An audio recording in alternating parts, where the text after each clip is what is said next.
Paranormal Evidence. Tonight, see what truly exists inside the world of the paranormal. Inside. Join the discussion and review some of the best paranormal evidence captures from a wide variety of experienced and up-and-coming investigators. See and hear what they capture, where they captured it, and how they captured it. Right now on Entity Voices Paranormal Evidence.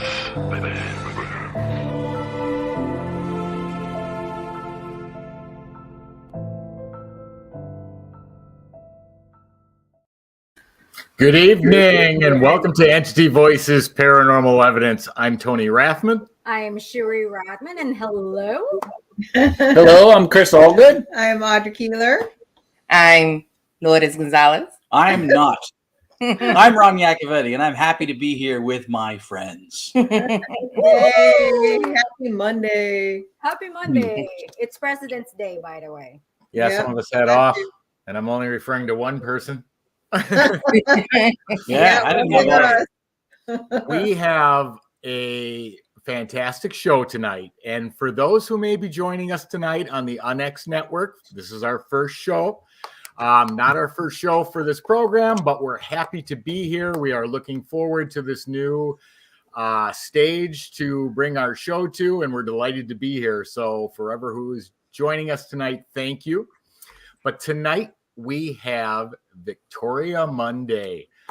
And Victoria has quite the background within the paranormal. She's a paranormal investigator. She is a podcast host. Yes. And she's been involved in quite an array of paranormal documentaries and miniseries. So why don't we bring in Victoria and let's say hello. Did we pronounce her last name correctly? Did I not? I don't know. We'll ask her. Hello, Victoria. Hi. Hello. Thank you. Thank you so much for having me. Congratulations on your new network. I'm so Thank you. proud you. and excited misty-eyed to be your first guest. I'm so excited. This is cool. And yes, We're excited to have you. Thank you so much. And you did say my name correctly, but if just gotta be careful if you're texting, it'll autocorrect to mundane. So I did say like that. correct. So. Okay, good. like Monday, Yeah. Tuesday. Yeah. He's past the avocado days. He's past Right. them. Well, no, not past them. He's Just grown. got one right. So why don't we start out by Victoria, you giving a little bit of a background, how you got involved in the paranormal, what happened that drew your interest, how it led you up to everything that you're doing today, and give us a little background. Oh, geez, how long's your show? I don't think I got into the paranormal, to be honest. I think the paranormal got into me because these are things that have been happening since, well, I'm not going to say what year, but I was like 2, and I can remember that far back things happening. And it's just something that's followed me my whole life. And you know how it is when you're growing up as a kid, you think, well, this is normal for everybody. It wasn't until I was, in high school, I'm like, well, everybody doesn't live this way. I mean, what do you mean? Right. So, I mean, and then, hijinks ensued after that. So it's just something that's always been with me. Nice. Wow. That's cool. What is that like growing up? What is that? How is it? What's it like to grow up? Growing up. What is growing up like? Experiencing None that. of us have experienced it. None of us. We haven't got there yet. Well, at 15, you get your driver's license and it's woohoo, I'm gone, Yeah. Awesome. Well, I would try and tell my mom. My dad left when I was 8, so he wasn't really in the picture. Ironically, my dad passed this last year, and I have seen him more since he has died. He won't go away, but it's nice to have him around. We have talks now. In fact, on Edge of the Rabbit Hole one night, we log in early to do system checks too, and our guest logged in. He goes, "There's a man sitting behind you on the sofa," and I'm looking. I'm like, "Well, no." And I showed him a picture of my dad. He goes, "Yeah, that's the man." I'm like, "Oh, he just died."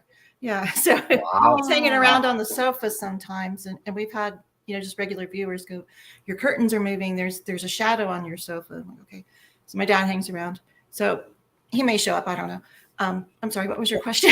What was it like? Actually, not to. Is there air or something flowing behind you? Because the curtain to your left shoulder is moving. It did move. No, I do have the ceiling fan on, but it's back over there. Yeah, it's moving again. It just slid and again. Oh yeah. Okay. It could be the ceiling fan, but there is movement there. No doubt about it. To your left. I've studied curtainology, and I'm pretty sure. My left. Technology? Which left? Your Nice. left. Victoria. Nice. left. It will be your left. Yeah, that side. You Yeah, that's- certified in that, Ron? That's I am George Bush certified right in there. Nice. curtainology. I do have a talking George Bush right there. Oh yeah, I see it. Yeah. So that's George back there. You know. That's fun. That's Rod. That's awesome. Very cool. Well, Victoria sent in some great paranormal evidence that we are going to review tonight. We have pictures, we have video, but I think the first one, do you want to go through the photographs first, or do you want to go into the video first? Oh, I don't care. I'm a free spirit. All right. Well, why don't I play the video that's sort of the cut from the documentary? Okay. Just because it gives a little more background on you, and also gives some real good examples of things you've been involved with. So let me play that one first, and then we'll talk about it. So here comes. That was COVID hair, so you have to forgive me for that. So, don't look at my hair. All right. Here comes that clip.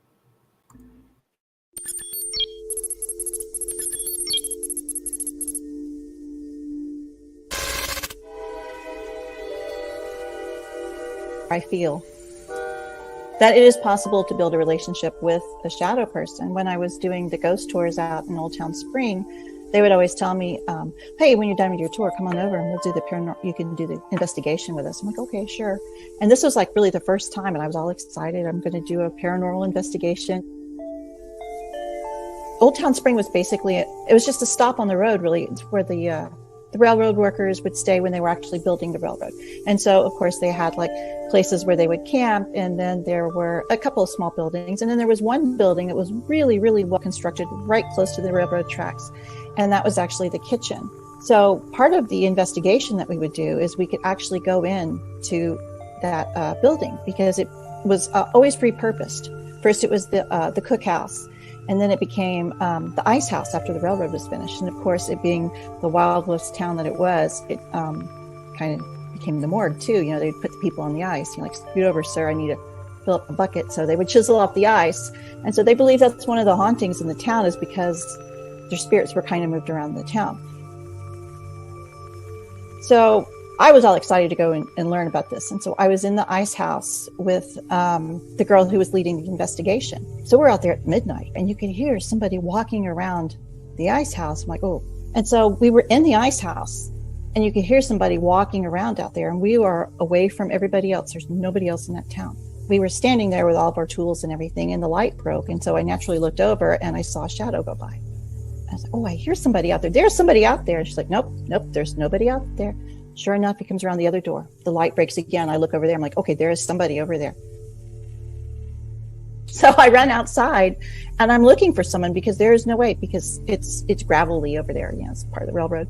And you could hear someone walking on the gravel. It's very distinct, very loud, like a large, heavy man. I run out there. There's nobody around. I run to the other side. There's nobody around. And you could tell if somebody was there, because there's no place to go, really. I came back in, and I said, okay, there was somebody out there, but I don't know who it was. A few minutes later, he goes by again. I was like, oh my God, he is so tall. Did you see him that time? And she goes, yeah, I saw him. So he's so tall, I can't even see his head. You know, he reminds me of my grandpa, because my grandfather was huge, huge, huge. And he was a welder, and he wore overalls, and that's what the man had on. And we would go to other parts of the town, and you could hear him walking. And then you would see the shadows on the buildings. You know, somebody was casting a huge shadow. Nobody is out there. So I was saying, well, maybe he's like my grandpa. He just kind of protects me. So whenever I would walk around on these investigations, 1, 2, sometimes 3 o'clock in the morning, just a handful of us little gals out there with our equipment and our Q2s and everything. And I felt like he was protecting me, kind of, because there was one night I was leading a tour, and we were going to go in the ice house, pitch black, dark moon, can't see anything. And I start to walk in, and something hits me on top of the head so hard, I doubled over. And I just knew I walked into a board or something. So I bent over, and I might have said an expletive or something.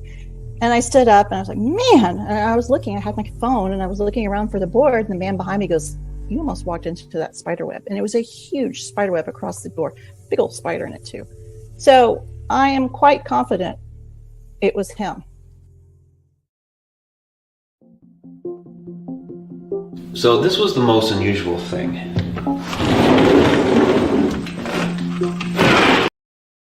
Something.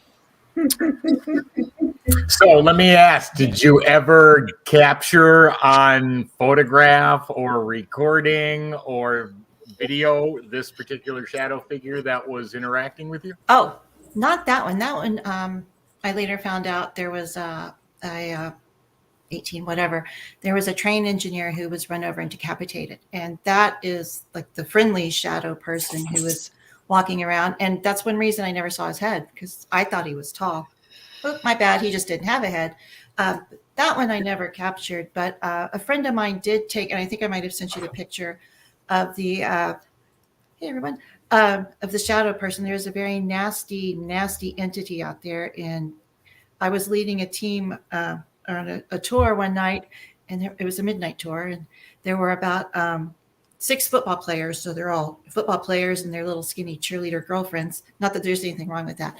But the shadow figure stepped out, and I went like that, and all the football players jumped back and they ran off, and everyone's leaving me. And I'm like, what, guys, and so you can tell when the nasty one is out there. But a friend of mine did capture that one on film. And I think I might've sent you that picture as like one who was walking. I think you did. We'll go through those next. But what I find so interesting about that is that people who will see apparitions will say, you know what? I know that was him. He had a jacket that he always wore, and the apparition was wearing that jacket, or he had on the outfit that we always saw him in, whatever the case may be. If they can do that, why couldn't they reproduce their head? I just don't understand that. That's a good question. That's just always, because there's a lot of reports of that, of headless apparitions or no legs, or whatever the case may be. But it just seems strange to me that they could reproduce how they used to look. People recognize them, but why you wouldn't reproduce yourself to still have your head? That's strange to me. But that's kind of like why are there no ghost of dinosaurs? Mental capacity, maybe. Yeah. That is fascinating though too, because there are some theories that suggest when you see an apparition, a lot of times it won't have, let's say, feet, or it'll go down just past the knees. Some theorize that the reason that happens is they manifest with just enough energy to show stuff that would make them recognizable or discernible. If you saw an apparition of your aunt and she didn't have her feet, you wouldn't go, "Oh, I don't know, I need to see the big toe." No, that's funny. One of the things, if you want to call it a gift or ability or just a nudge, hip check from the universe, usually my family will come to me right before they die, like the night before. And the night my mother was dying, I saw her at the foot of my bed. She had no legs. So I never, well, plus not to say anything against short people, but she was kind of short anyway. So I didn't really notice. All right. Well, let's take a look at some of the photos that you submitted, because there's some good stuff here. Chris loves photos. Yes, he does. Everything stands still. It's easier to look at it and analyze it. All right. Yeah, so, Waldo wouldn't stand a chance with you. All right, I'm gonna pop the photo up. It's gonna cover our. You know what? No, I don't. Pop the photo. So okay, so here's the first one. Why don't you give a little background on what we're looking at and what this photo is? Oh, okay. Well, this is in Old Town Spring. Now, Old Town Spring is now like a little touristy area. It's where the railroad originally came in from Galveston. They went from Galveston to Spring, and there was 3 brothers. Charlie Winchy and the other guy, Frank, I think was his name, who were actually building the railroad. And they basically said, screw this, I don't want to do this anymore. And they built a cafe. And this is the overflow that was built in the 80s to seat people in the cafe.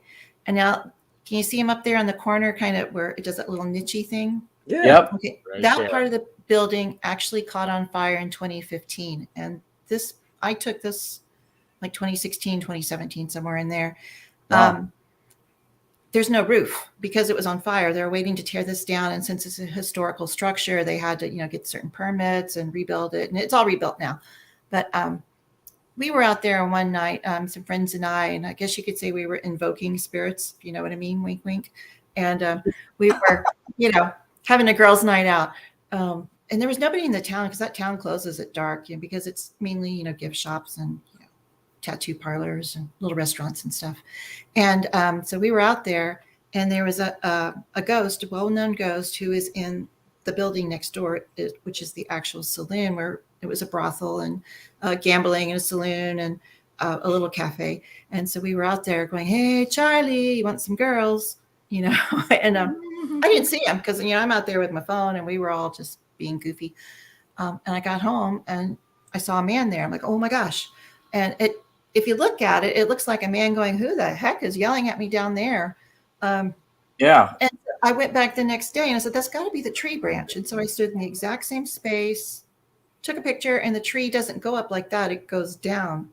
So I think that's Charlie. Now, we've had a lot of interactions with him because part of the paranormal tours we would do would be like an investigation type. And we would go around to the back to where the brothel actually had stairs. And it was hot summer Texas, and I had kind of a tank top on, and I had my what do you call those things? SBS going. Or no, I had my Ovilus, that's what it was.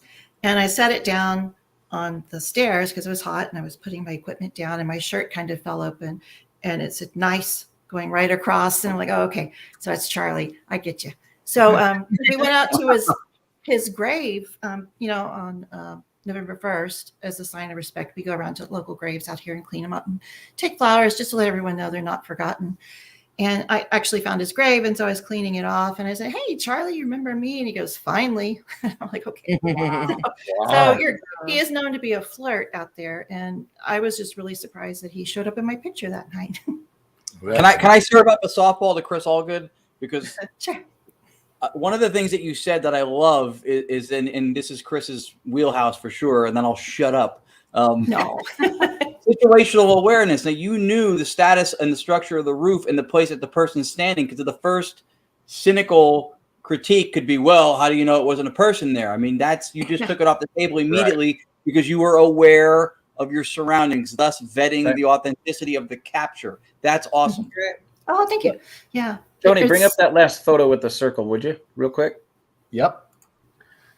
So not only did Victoria verify the next day that there wasn't a tree limb there, but if you look closely at the figure that's standing right behind the wall, you'll notice that the tree branches that are off in the distance look faded. You can tell they're in the distance. Oh, but yeah. if you look at the figure that's peeking around the wall, you can see that it is right there by the wall. Yeah. And then if you look at the tree over to the right, it's not as pronounced as the figure that's caught in the photo. So that is actually standing right there. Sorry, Victoria.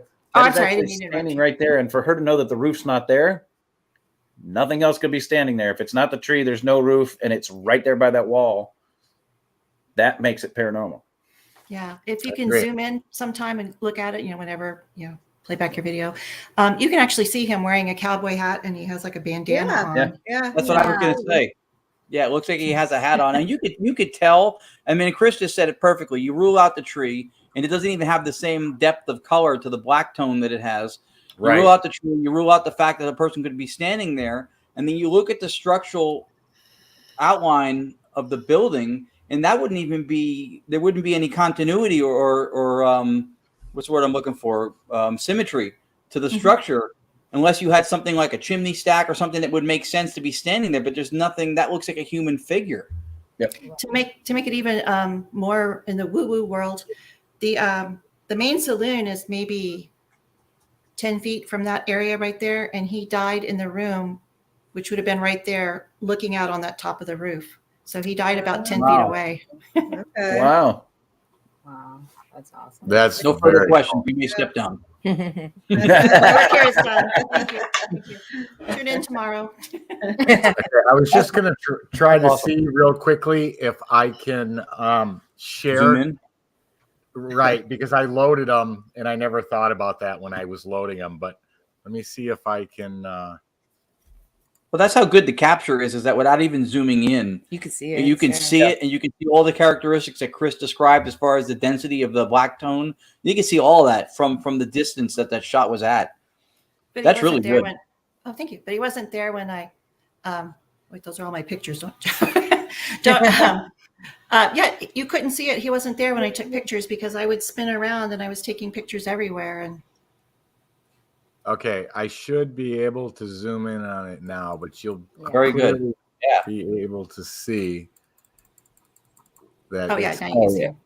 Oh wow, yeah, that's the lot. yeah. Wow, Look at the Yeah, hat. look at the hat. look at the Yeah. hat. Yeah, Jacket. He's got his leg up on the something. I don't know. Yeah, and if you look at like what Ron said, the leaves as I zoom in are already starting to distort, pixelate. yeah, they're starting to pixelate too. Yeah, and he's He not. is not. So Yeah. this Good point, is Tony. this is not the same object. Now, Right. clearly, you can see the collar, you can Yeah. see the neck, the heads underneath the hat, but you Yeah. can see some sort of design on the hat as well. Mhm, That is an awesome photo. Yeah, you So can what actually makes- see the curl I of was the gonna brim say, and it's everything. curly. Yeah. Right. What makes it even Right. funnier is he's looking directly at where my friends were screaming at him.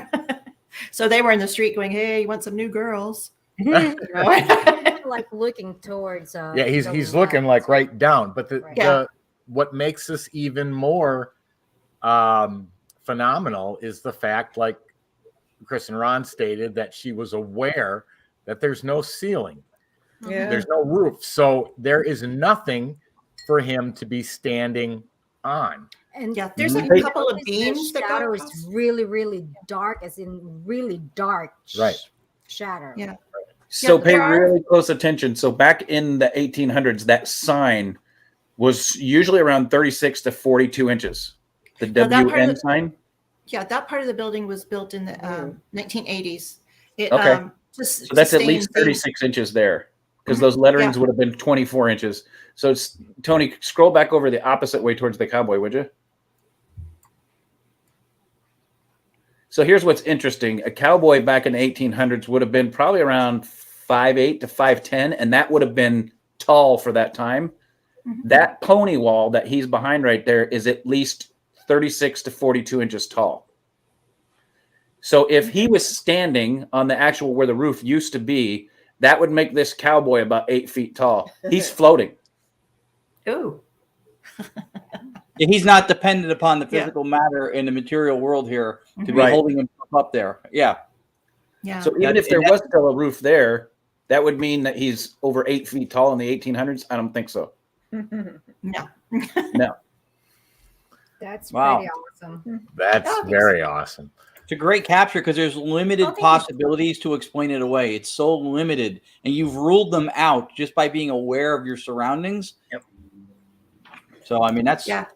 It's my shining star. that's great. That's awesome. No, It is. thanks.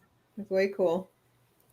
All right. So thanks, Anthony.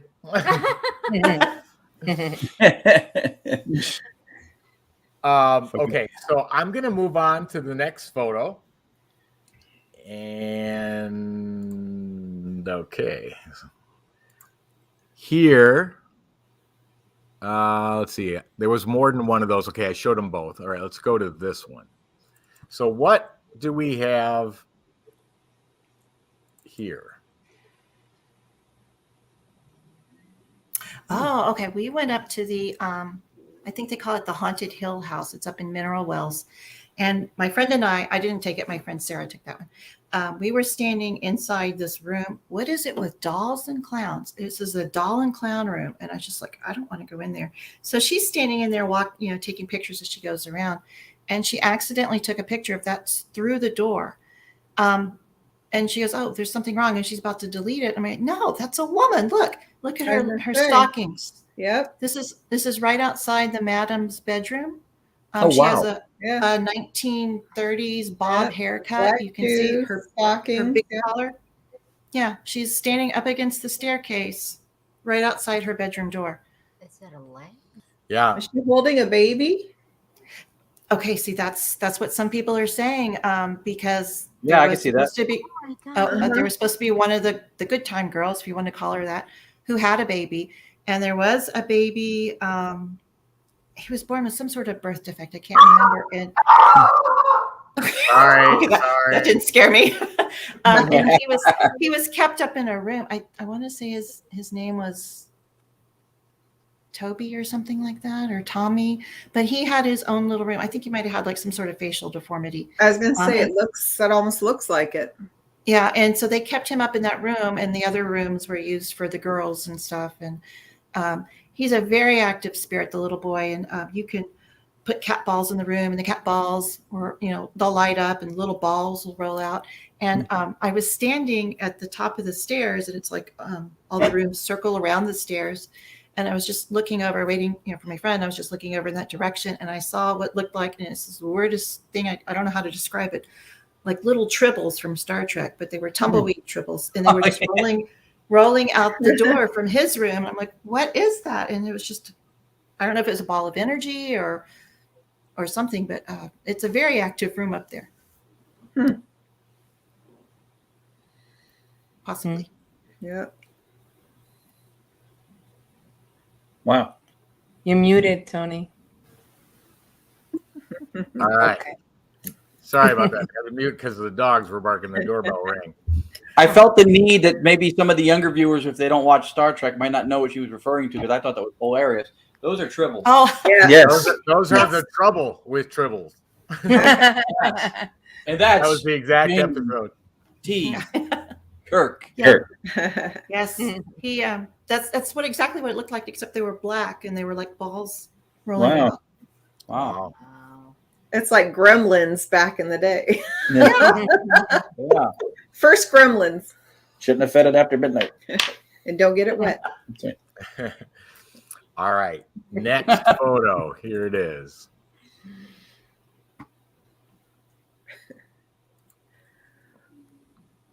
Okay. That was one of my favorite ones. I don't say I'm a psychic or anything. I just say I'm intuitive, and I'll go with that. But this is the Yorktown. Yes. Yeah. I have to remember where I was. Yorktown Memorial Hospital, near Seguin, Texas, which is kind of down in San Antonio. And it was a hospital, and they also had a chapel. There was a, I don't like to say the demon word because I don't believe in demons. I do believe in evil. I believe in negativity, but I don't believe in demons. But there is something evil and negative about that chapel. Things happen, people get touched, and if you look inside the door, you can see the shadow figure. I would not walk into that room. And I think I saw Michelle LeBaron was in the chat. Yeah, she's awesome. She was there that night. She walked into the room, she and another girl. Oh no, get me out of that room. But I did not go in there, but you can see the shadow person there. Black robe. Yeah, it was supposed to be a priest or something who perhaps didn't do. Wow. It looks like there's a wing. Mm-hmm. But I was up in the, I was up in the choir loft. With a cloak. Do you see him with the robe?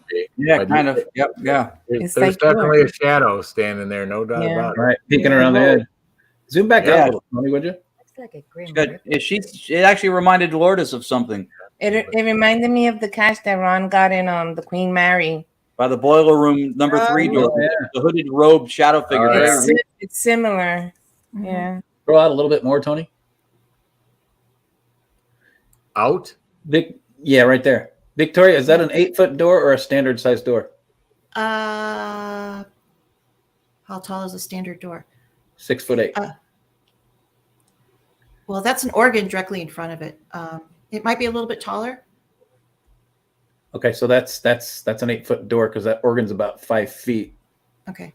Yeah, because that organ came about almost chest level to me. Yeah. Oh. So that makes that shadow figure almost 8 feet tall. No, if it's an 8-foot door, he'd be 6 or 7. 6. We'll look at the top of his head. Scroll back in. That right there is his shoulder, right by your mouse. Right here, his shoulder. So his head ends about here. Yeah. Yeah. Oh, I'm looking at something different. Yeah, I think you're looking at this, which is I'm looking at his head over by the hinge, is what I'm seeing. Like he's peeking around the door frame. Oh, this. It's probably a pixelation. Yeah, I think that might be pixelation. The shadow figure, leg, waist. This might be an arm. That's what shoulder I'm thinking. here, and then head. Yeah, exactly. That's what I see. And is that yeah. is that a preliminary tic-tac-toe game on the left? Is he an X and an O? He's saying "I love you," hugs and kisses. Yes. They do rent this out to a lot of groups, and unfortunately, people want to tag, and so they do their best. They go through there and they try and clean it up. Could not see that until I used my full spectrum, and it's all throughout the building. It's like, oh, So Audra and I are a little curious why a hospital chapel would have a casket.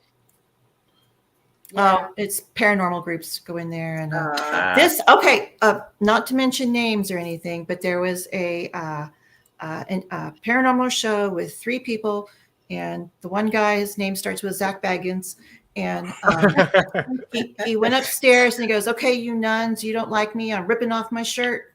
Are you all familiar with that one? Yes. That's the place. That's where it was. Huh? Oh.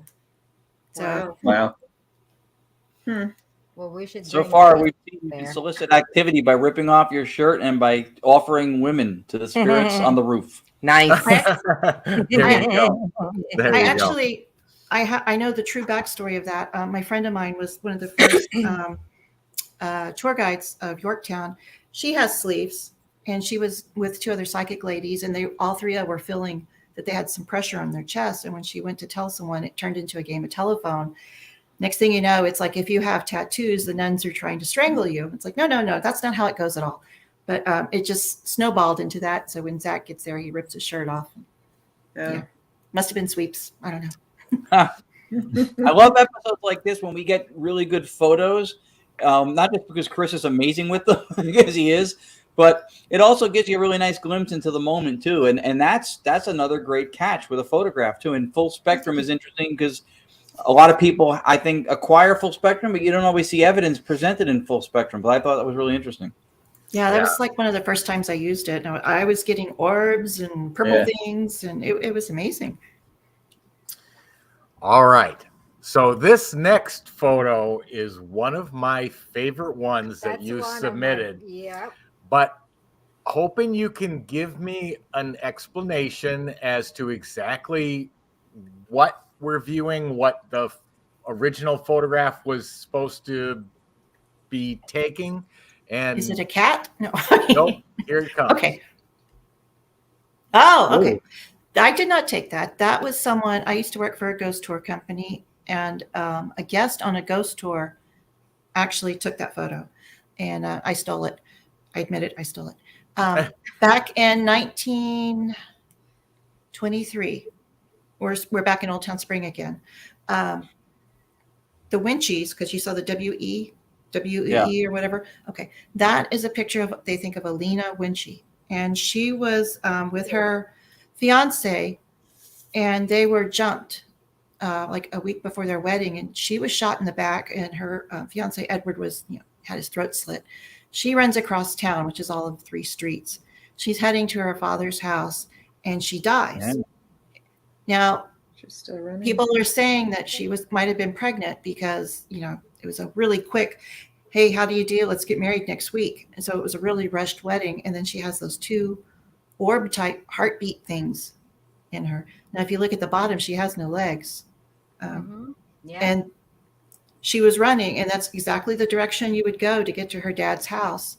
That's right where they found her body too. Do you guys want to hear something even more interesting than this?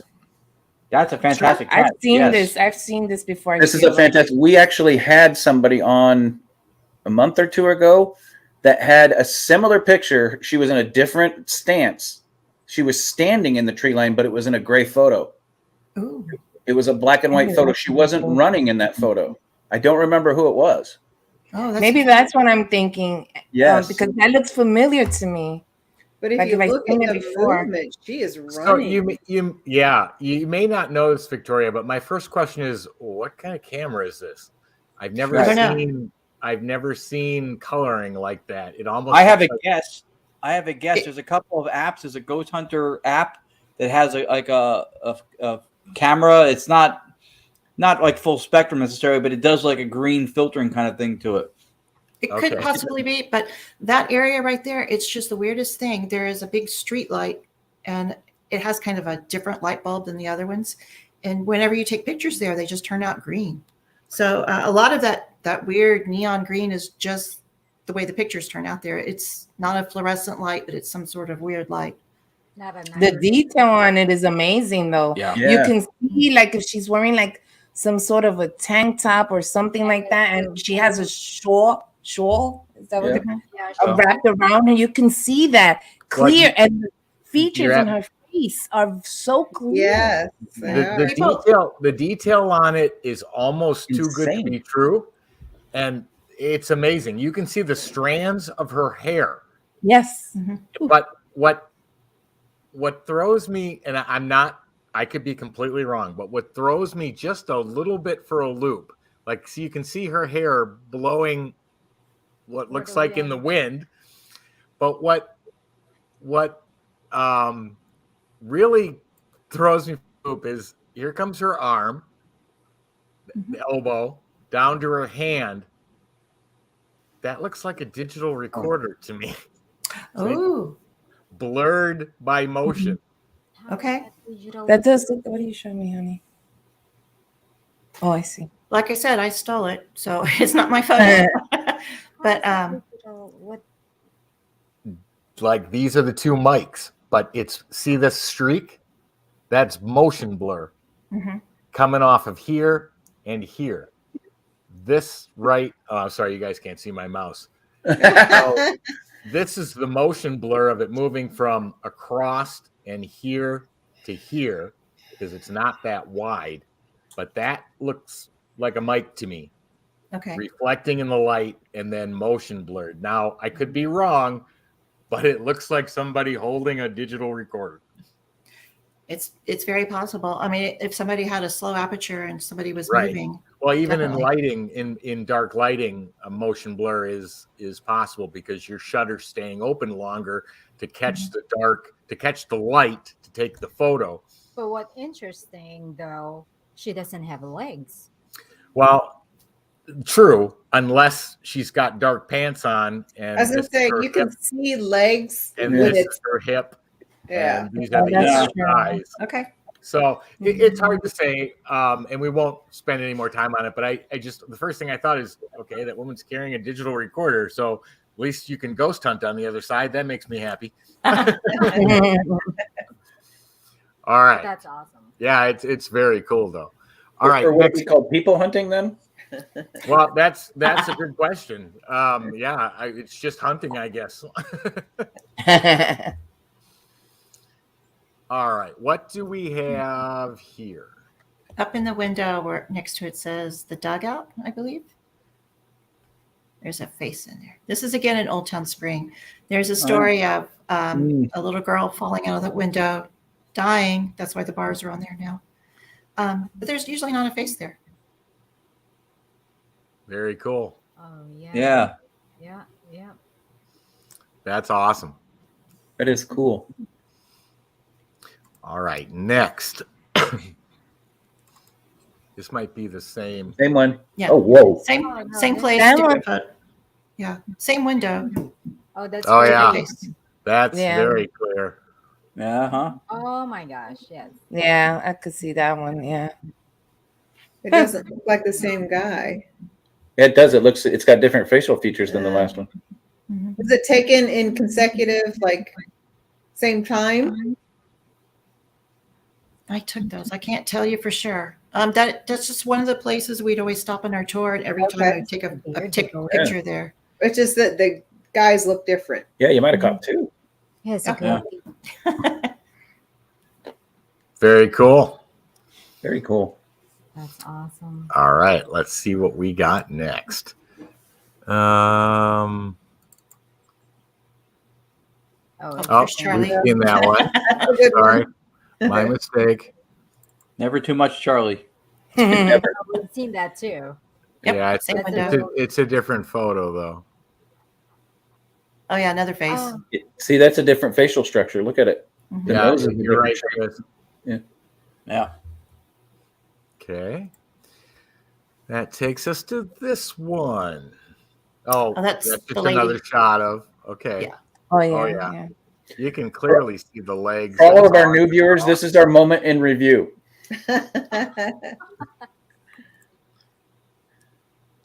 And I think this is the last one. Oh. There's a man Oh. standing in the doorway. There is a man. That's my hair right there. Oh, you can't see where I'm pointing. That's my hair. There's a man standing in the doorway. Yes, there we is. were all sitting on the floor. Wow. That's a huge shadow, though. Whoa. If that's another 8-foot door, how wide is that, Chris? Your standard door is an entry door is 32 to 36 inches. Okay, wide. so he has to be heading towards the door then. He's not at the door yet. If you look close, he's heading towards you. So it looks like he's already come through the door, and he's probably 12 to 18 inches in front of it. But the reason I say that is because if you look close, he's wearing glasses. Oh, You see that? I think he's looking at that on the side of the head there. Oh, okay. Oh, okay. Depending on the angle of his head, that could I be could what see. that I could could be what see that that. is. I could see that. Yeah, Yeah. it could be.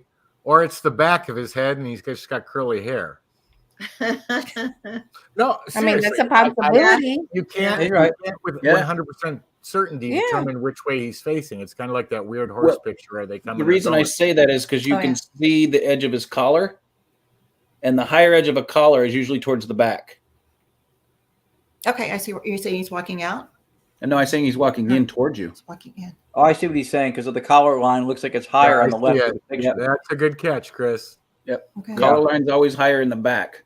You're right. So he's coming in. So you're looking at his face. You can actually see a portion of his forehead before his hairline starts, and right below that portion of his forehead appears to be glasses because the light appears to be shining through it.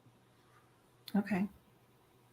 Leave it Yeah, to a great. guy with a law enforcement Great. experience, a collar to go. Yeah, I was sitting in a chair. My friend was sitting on the floor when she took that, and there was nobody in the door. Oh wow. I think the word creepy is very appropriate for this catch because that's amazing. That's really Yeah, what's even more creepy than that is when you look at it and you start picking it apart and you realize he was closer to you than you think. Well, I'm sleeping with the lights on tonight. It goes Chris photo Millar whisperer. calls you the ghost photo whisperer. All right. I think that is all for photos. Let me just look. Yes. We All haven't right. seen Charlie in like 5 minutes. Can we see? What was that?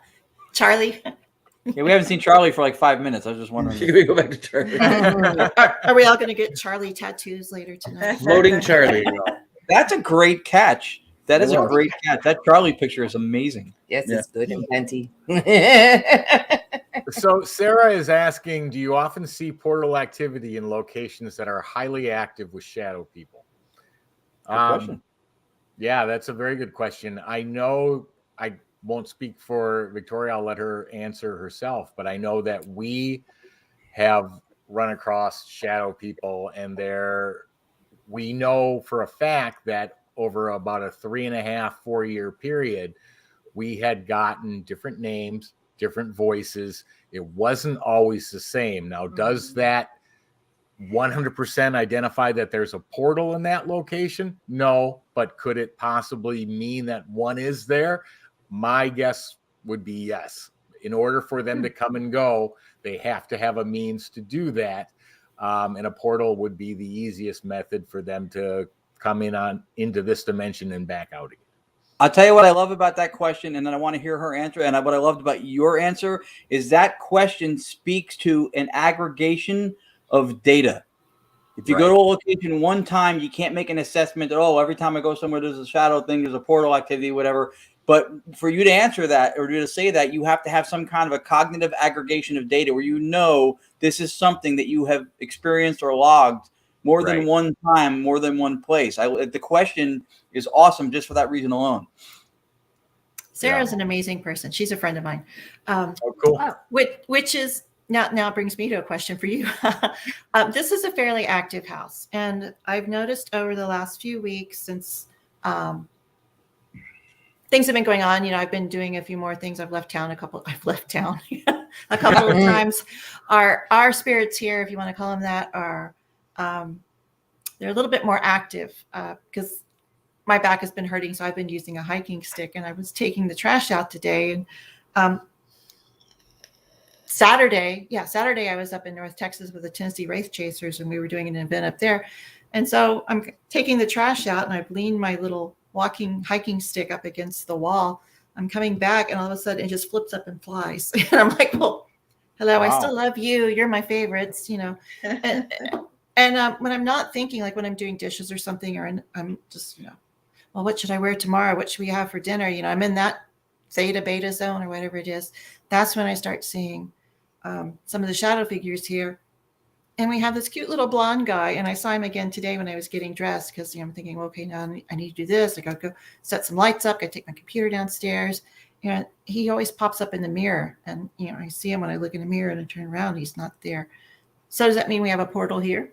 Or is it just like the Holiday Inn for ghosts? I mean, they just come here for the night and just disappear. Do you experience more than one? I mean, I've heard you, I think, speak of at least two so far. Yeah. But there's the little girl who lives upstairs. There's a heavy stepping man that walks across every day at 3:30. There were two people arguing, two men's voices arguing downstairs when we first moved in. There's the cute little blonde guy. There's someone who's a kind of a prankster. I have an old CRV car with auto locks, and I always hang up my keys. And I'm sorry, CRZ, the old car. And when I halfway getting to my car and I'm about to reach for my car to get in, my doors will all lock. And I'll have to go back, you know, get my keys, then go unlock it. So he's like a little prankster type. So that's, I've lost count, 5, 6 maybe that are here. Well, and now my guess would be that that's a possibility then. But without I mean, I guess what would determine whether it's a portal or whether it's just resident figures, that's what has to be determined. If it's, you know, if somebody comes into your house 5 years later and it's still the same 5, then it's probably resident ghosts, meaning not residual, nothing to do with that explanation, but that's where they're residing. Yeah. And whether they leave for certain amounts of time and come back, you know, a true portal area, you'll get different entities, different names, different attitudes, different everything. If you're experiencing the same ones over and over, then it's probably resident spirits. But on the portal question, Al, I was just going to bring that up, is asking, what would a portal be? Who wants to take that? So let me see if I can help. So being sensitive and feeling energies in locations, multiple locations that we've been at, we've done private residences where we found Francisco's house in the closet. Right. We found an actual, I called it a doorway, which is actually a portal. You could feel there was a constant energy coming from the area that we found this doorway in, and you could feel the spirits passing through it, in and out. And he had multiple spirits in the house. He had an angry guy that would pull other spirits in through the doorway. And we had Joe was a demonologist. Between him and I, and Tony was in there with us, we closed that doorway. Portals are hard ones to eliminate because you have like, you don't want to get it confused with an energy vortex. A portal is where the veil is thin enough or has been opened enough where spirits can come and go from the realm that they're not used to being in, because you also have spirits that walk the earth, travel wherever they want to. They can travel. I mean, we have them here in North Carolina where at our old residence, the rental that we had here, pretty much, it felt like a thoroughfare. It felt like an area where they just passed through and stuck their head in any house they wanted to. Right. So, Al, to answer your question, to define a portal, I don't know if there's anybody out there that can accurately define what a portal is, but I can tell you from my experience, it's an area where a doorway has been opened and energies can pass and be pulled through, or it's an area of the veil that's thin enough where spirits can come and go as they please. Their energy is stronger than the density of the veil that usually keeps them from crossing over into our realm. Those are two really good. Both of you. Those are two really brilliant explanations for addressing that. I always look for something like that. As you would want to be able to figure out, I guess, how you could delineate, I guess, as far as data capture or aggregation of measurements. Let's say, right? Like I think, isn't there supposed to be like a disorientation of like a compass in either a vortex or in a portal? Yes. It's tantamount. There are certain studies that refer to it as like a terrestrial black hole, similar to what you have in space, but actually a much less powerful and different version of it. But I would look for data. I mean, I'm curious if there's a lot of study or research into that aspect of delineating between a portal, a vortex, and then measurable compared to just like, a manifestation, a place that has activity, and then somewhere where you have a heightened area of it. And is it concentrated in the same way when you have a cold spot situation, right? And if you think that's transfer of energy from thermal into kinetic, let's say, or, whatever else, you have a cold spot that's usually isolated. It's at the top of the stairs. It's in the corner. It's not like the entire house goes frigid. Right. Right. Well, like the doorway I was talking about at Francisco's house, when Joe and I were standing in front of where we found what we considered to be a portal / doorway, it felt like the energies coming through. It felt like people passing you on a subway. It felt like you were at a busy subway in New York and people were just crossing back and forth, going in and out. And then at the same time, dead center of what we felt was that doorway / portal, we stuck an EMF meter in there and the thing spiked. I mean, you go 6 inches to the left and 6 inches to the right, and the meters would drop. Right. But if you held it dead center, it would spike. Up and down, same thing. The minute you step 2-3 feet back, it would lower again. The minute we closed it, never happened again. Right. So that's perfect. But if you could find that in other places, you can find and identify once you have a trend of that data, measuring it and having those characteristics. You go to other places, you find the same thing. You can start drawing conclusions based on a preponderance of evidence from locations where you have measurements like that. That's brilliant. Yeah, the easiest way that I think of a portal is it's an energy doorway that crosses dimensions. And when you think about dimensions, I mean, obviously spirits aren't well, they can be because they're crossing over, but our 3D world dimension is different than their dimension. And although both simultaneously exist, a portal is nothing more than an energy doorway that allows them to cross. But with that being said, it is right now 7:54. We have, I think, 3, maybe 4 videos yet to go through. The KUNX network will shut the show from an audio perspective off at the top of the hour or slightly before to move on to their next scheduled program. If you want to continue, we'll probably go another 20 minutes or so to go through the rest of the video evidence that Victoria so nicely supplied. Switch over to Facebook or YouTube. It will continue to play on there, or even the Entity Voices Paranormal Evidence live stream Facebook page or YouTube page. So if you are going to move on to KUNX's next program, thank you so much for at least stopping in, taking a look. Hope you enjoyed it. So hope I didn't cut you off, Ron. If I did, I didn't mean to do that. I was just no. Eye on the time. Not at all. Okay, good. I am going to move on then to the next video. Race is waving. Everybody wave goodbye. All right. So now let's go back to the video. Okay. So I played that one. All right. So here's the next video. I'm going to play it first, and then we can discuss it.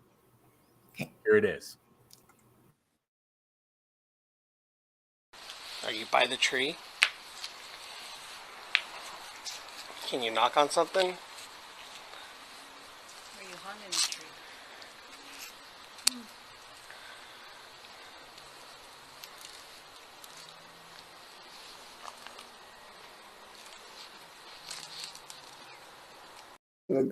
I just want to make sure you guys can hear it because I thought I saw is the sound there?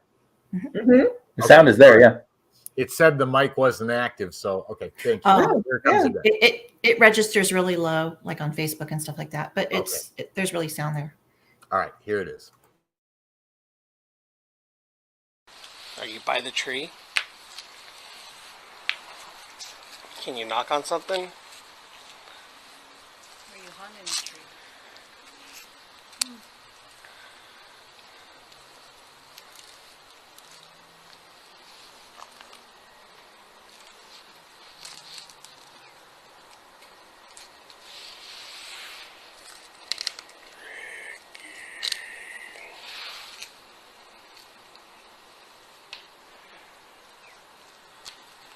I can hear the other people.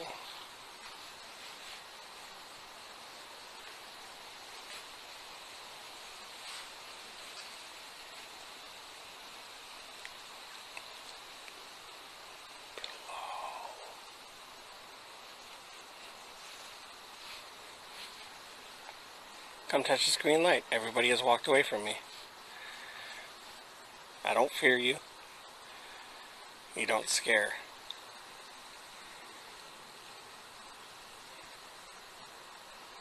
As a matter of fact, I invite you. Come see me.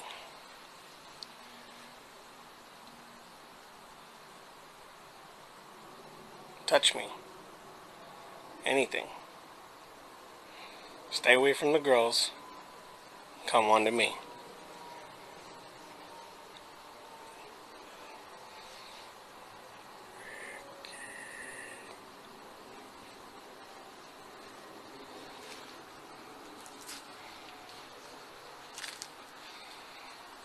Nah, I'm not. It just feels different now.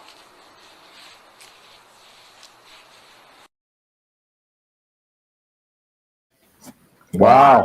Yeah. Who's Ricky? Yeah, see, yeah, that's what I heard. That's creepy. That's what we heard. I'd have been changing my name by 8 a.m. I think I just figured out why I never get a date because I'm just we were hanging out, as everyone does. They go to the hanging judge's house. It's Friday night. Let's go to the hanging judge's house. And we were standing on the back porch. And I'm down here in the South, just north of Houston. And that was creepy. And so I'm holding my new digital recorder. It's mine. Nobody can touch it. So I'm holding it. So I know no one's talking into it. And we were trying to get an EVP. We were at the judge's tree where he would hang people in his backyard. And the judge was known to be a little hallucinogenic because he was drinking a lot of moonshine, which later they found out had ergot in it, which everyone knows. It's the kissing cousin to LSD. So he was seeing things and he was hanging people like crazy. And, we have all the civil rights and racial things going on down here in the 30s. And so that's when the judge was very active. And there's a lot of lynchings. So I'm holding it, and the guy I was with was going, is anybody here? Anybody here? And then you hear somebody whisper, Ricky. So, and not everything was documented because I've been trying to find out who Ricky was.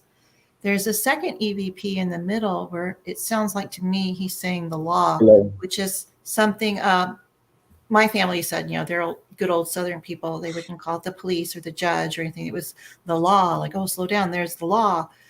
And I was standing on the judge's back porch. And then he says, Ricky again. Now, the really fun part is I was sharing this with a friend a few months ago, and we were, again, hanging out in the back porch. And she shows me a picture that she took over there. And there are two men who they're obviously spirits because you can see through them. And they look like they're wearing clothes from the 1930s. So that would have been the same time period the judge was lynching everybody over there. Wow. That's awesome. That first response.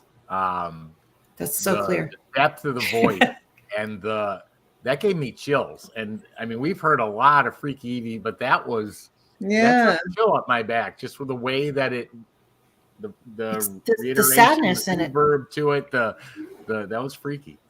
That was freaky. All right, so the next clip. Which one I'm going for? This guy right here? Oh, okay. And then you are on this one. So I'm learning. So go ahead and hit that. You're doing a fantastic job. Yeah. Yes. Sure.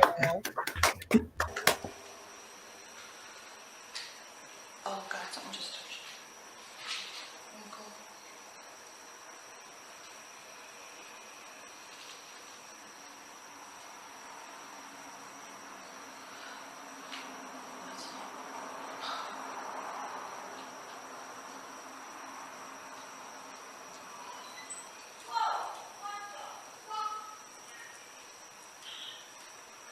That's professional. Oh, I'm sorry. I was just seeing if I could catch whatever's on the way.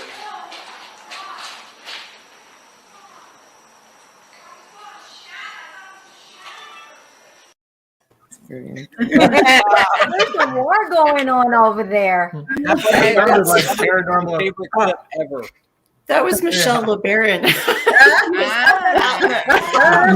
Michelle's watching right now. Michelle, I know, we're that's not right. here no more. So take a bow, Michelle. We heard every word of that. I love Michelle.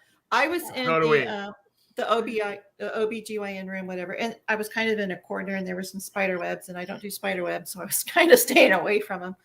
And it felt like two hands touched my hips, like, "Excuse me, I'm going to cross behind you."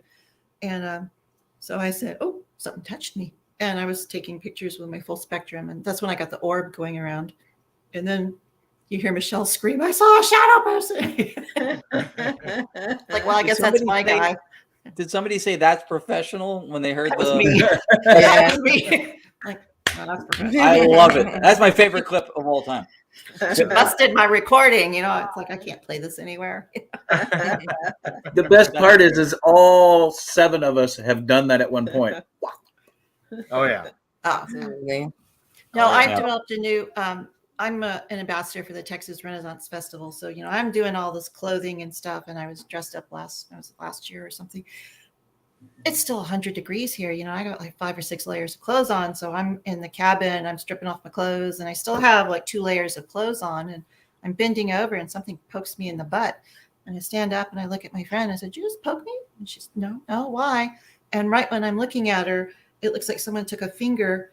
There was a little blanket on the back of the sofa, and it just flipped it over on her. So our new catchphrase is, "Well, that just happened." So, you know, so you don't have to scream any profanities or anything. So, well, that just happened, you know. Well, Victoria said you were looking for a date. Sounded like you found one. I was in my bloomers, so. You know. Getting ghosted is not a bad thing now. That's true. We joke, but my husband died a long time ago. Well, I don't date anymore really because men don't like me for whatever reason. But yeah, he shows up on my first dates a lot of times. And, you know, it's like, well, they turn the meet and the greet into a met and regret. They're like, "Bye, see ya." Your dead husband's here. I gotta go. I know. Maybe he's protecting you. No, Yeah. I There you don't. go, Seriously, yeah. no. All right. We have one more video clip. And this is our last video clip. Here we go. No, they're not at all. Flash. It's. How much does it have to do with us being together?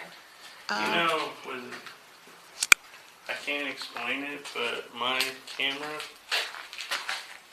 my full spectrum, I was using it at Ballinger in the jail. And all of a sudden, I took a photo. Did you say he was dead? They said he's dead. He's dead. Yep. Yeah, I said, what? I never heard that. he's dead. Yeah. Oh, when I listen to it, I hear he's good. But Oh, Well, let me play it one more time. Yeah. And then there's a second one. What's his name? I heard that one. Yep. I told you Yeah. that's what it said. Yeah. Yeah. All right, here it is again. No, they're not at all. Flash. It's. How much does it have to do with us being together? You know,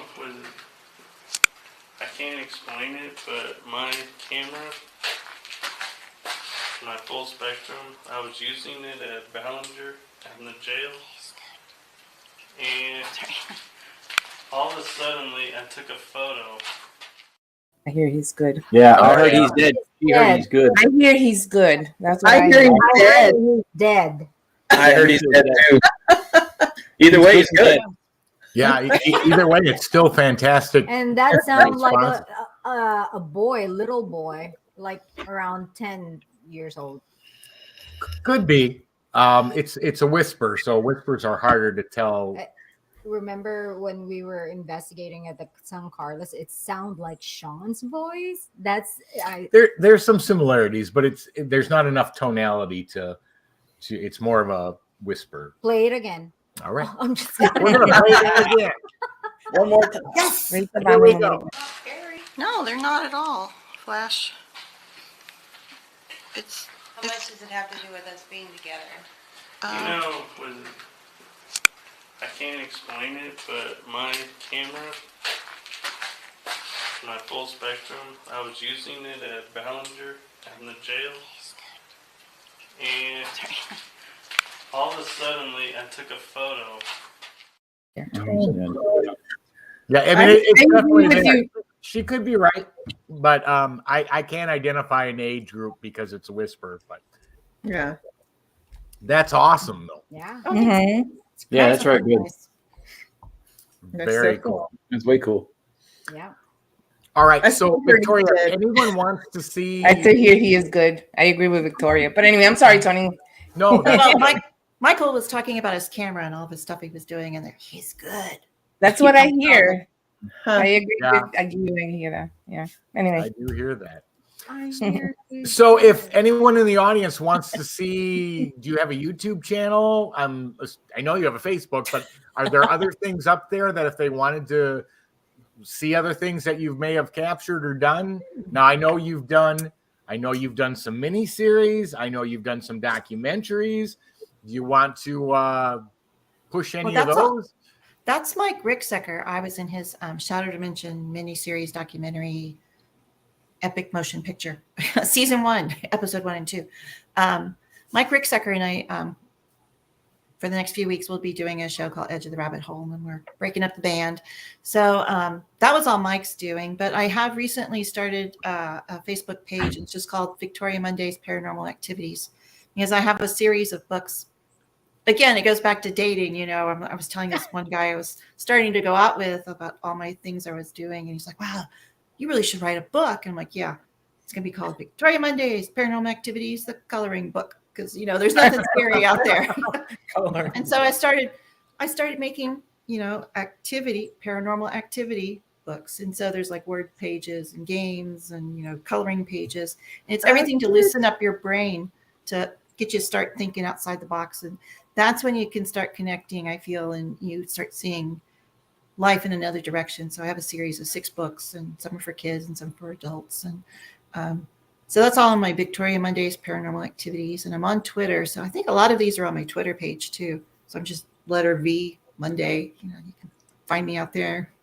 That's awesome. Cool. So just to give a little plug for Mike, Victoria did show us that clip. That is from the first one that we played. That was just a very small portion of Mike Ricksecker's Shadow Dimensions documentary. So maybe something the audience want to go check out. I have seen it. It is very good. It is. Did a great job. It is. I believe it's available on Tubi or YouTube. One of them. I can't remember which. Tubi. I think. Tubi. It's everywhere now. So yeah. So it's okay. good. So anything else, Victoria, you want to let the audience know before we wrap up? No, I just thank you so much. We were talking earlier about the little kids that live out in Old Town Spring, about the orphanage that burnt down. And that's one of the really cool things we hear out there is there was an orphanage. And since the kids unfortunately died and they couldn't identify them, they're kind of in a mass grave. It's not marked. And we've actually found the graves. And then like a mile or so away from the church and the little graveyard, you can hear the little kids running through about 2:00 in the morning. You hear them laughing and you hear them playing and you hear them going through Old Town Spring. And then I found out not too long ago, like a mile the other direction, there's a subdivision there that is reporting the same activity, and their cabinet doors open, and just like little pranky things. So that's something I'm going to start digging into. No pun intended. Digging into, seeing if I can find out about the orphanage. And the next book I'm working on in the Paranormal Activities series is The Hollowed Earth, because I think that's a real thing. Not like the avocado, take out the pit, not like that or anything, but like little ant hills and stuff like that. Where I think there's something there. I'm looking into that. Cool. Oh, very cool. Very cool. Very cool. Yeah. All right. you. Ron, Marta, is anything left to add or say?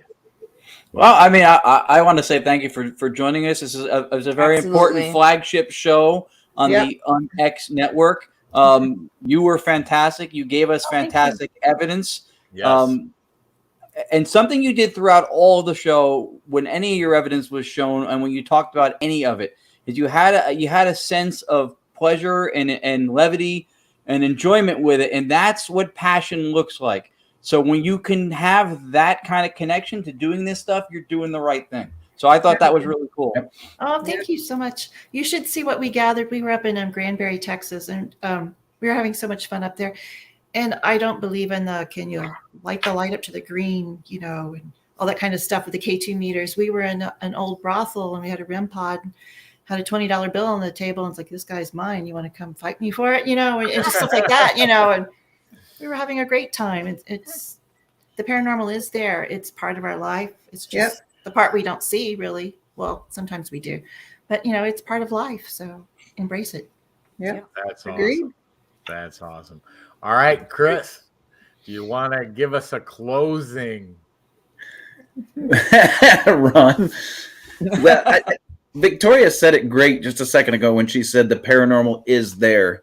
It's out there. We all chase it. And if you want to catch Charlie and you want to catch whispers like Ricky, there's only one way to do it. You got to stay haunted. Have a good week, guys. Thanks for watching on the new network. Night. Okay.